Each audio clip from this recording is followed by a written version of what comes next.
Lyca productions, பசங்க productions இணைந்து தயாரித்து ஜெயராம், ஊர்வசி நடிக்கும் பரிமளா அண்ட் கோ ஜூன் 5 முதல் திரையரங்குகளில். சம்மர் வந்தாச்சு. What's your plan for this holiday? எங்க கிட்ட விட்டுருங்க, நாங்க பாத்துக்கிறோம். GT Holidays, South India's #1 travel brand. புரட்சித் தலைவர் வடியிலே இன்னைக்கு நம்முடைய முதலமைச்சரை பார்க்கின்ற ஒரு நிலைமை உருவாகிவிட்டது. ஒரு குடும்பத்துல தம்பியோட போய் ரொம்ப நாள் பிரிஞ்சிருந்து வந்த மாதிரி ஒரு சந்தோஷம் உண்மையாக உறுதியாக அம்மாவிடத்தில் எப்படி இருந்தோமோ அதே போன்று. தமிழ்நாடு சட்டமன்ற தேர்தலில் திமுகவை வீழ்த்திவிட்டு விஜய் தலைமையிலான தமிழக வெற்றிக் கழகம் ஆட்சியை பிடித்தது. 108 இடங்களை பிடித்து வெற்றி பெற்றிருந்தாலும் பெரும்பான்மை கிடைக்காததால் காங்கிரஸ் உள்ளிட்ட கட்சிகளின் ஆதரவுடன் முதல்வராக விஜய் பொறுப்பேற்றுள்ளார்.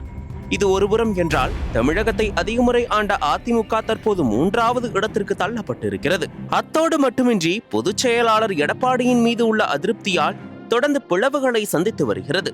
தேர்தலுக்கு பிறகு எடப்பாடி பழனிசாமியின் உத்தரவை மீறி CV சண்முகம், SP வேலுமணி தலைமையிலான ஒரு அணி விஜய்க்கு ஆதரவு அளித்தது. மோதல் போக்கு தொடர்ந்து கொண்டே இருந்தது. SP வேலுமணி மற்றும் CV சண்முகம் தரப்பினர் மொத்தமாக தாவேகா பக்கம் சாய்வதாக தகவல்கள் வெளியாகின. இதனிடையே CV சண்முகம் அணியில் இருந்த இசக்கி சுப்பையா உள்ளிட்ட 4 MLAக்கள் தங்களது பதவியை ராஜினாமா செய்துவிட்டு தாவேகாவில் இணைந்தனர். இந்த சூழலில்தான் தாங்கள் செய்தது தவறு என்று கூறி SP வேலுமணி அணியினர் எடப்பாடியை சந்தித்து கடிதம் கொடுத்தனர். ஆனால் CV சண்முகம் மட்டும் எடப்பாடியை சந்திக்க செல்லவில்லை. ஆகையால் CV சண்முகம் MLA பதவியை ராஜினாமா செய்துவிட்டு தாவேகாவில் சேர இருப்பதாக தகவல்கள் வெளியாயின. அவருடன் சேர்த்து அதிமுகவில் இருந்து பலர் தாவேகாவில் சேரவுள்ளதாகவும் கூறப்பட்டது. இந்த நிலையில்தான் யாரும் எதிர்பாராத விதமாக அதிமுக முன்னாள் அமைச்சர்கள் மற்றும் முன்னாள் MLAக்கள் பலர் தமிழக வெற்றிக் கழகத்தில் இணைந்துள்ளனர். குறிப்பாக முன்னாள் அமைச்சர்கள் MC சம்பத், உடுமலை ராதாகிருஷ்ணன், MSM ஆனந்தன், கடம்பூர் ராஜு உள்ளிட்ட பலரும் தமிழக வெற்றிக் கழக பொதுச் செயலாளர் N ஆனந்த் மற்றும் அமைச்சர் ஆதவ் தலைமையில் தங்களை இணைத்துக் கொண்டனர். இந்த இணைப்பு நிகழ்வில் பேசிய அமைச்சர் ஆதவ் அர்ஜுனா, ஒட்டுமொத்த அதிமுகவும் இங்குதான் உள்ளது. ஜெயலலிதாவை தவிர யாரையும் அதிமுகவின் பொதுச் செயலாளராக அக்கட்சி தொண்டர்களுக்கு மனதில் ஏற்றுக்கொள்ளவில்லை. 2026 தேர்தலில் தாவேகா வெற்றி பெற்றதால் அதிமுக பொதுச் செயலாளர் நாங்கள் குதிரை பேரம் செய்ததாக பேசுகிறார். தமிழக முதலமைச்சராக விஜய் வரக்கூடாது என்ற சிந்தனை MK ஸ்டாலினுக்கும் உதயநிதி ஸ்டாலினுக்கும் EPSக்கும் இருந்தது. ஆனால் திமுகவுடன் அதிமுக சேர்ந்து யானை பேரத்தை நடத்தினார்கள்.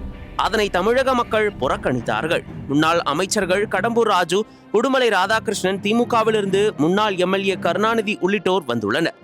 அதிமுகவில் மட்டுமல்ல, திமுகவின் உண்மை விசுவாசிகளையுமே இங்கே வரவேற்கிறோம். கலைஞரையும் பிடிக்கும், ஜெயலலிதாவையும் பிடிக்கும் என எங்கள் தலைவர் விஜய் சொல்லியிருக்கிறார். தமிழ்நாடு எப்பொழுதும் மதச்சார்பற்ற கொள்கையில் உறுதியாக இருக்கக்கூடிய மாநிலம். எனவே மதச்சார்பற்ற சமூக நீதி கொள்கையில் நாம் இணைவோம் என்றார். ஏற்கனவே குதிரை பேரம் நடத்தி அதிமுகவினரை தாவேகா தங்களது பக்கம் இழுப்பதாக எடப்பாடி கடுமையாக சாடினார். இந்த சூழலில் தான் அதிமுகவின் முக்கிய தலைவர்கள், முன்னாள் MLAக்கள் இணைந்திருப்பது அரசியல் வட்டாரத்தில் பேசு பொருளாகவும் அதிமுக தலைமைக்கு அதிர்ச்சியையும் ஏற்படுத்தி இருக்கிறது.